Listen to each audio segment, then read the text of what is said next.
నీ పేరు వింటే తెలంగాణ మురిసిపోయెను అన్నా రామన్న.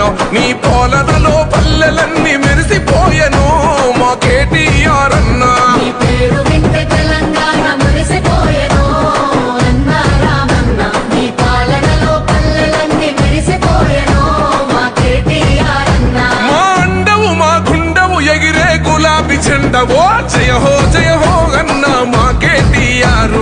కల్వకుంట్ల వారసుడా నీకు సాటి లేరు, జయమే నీకు బానిసయా.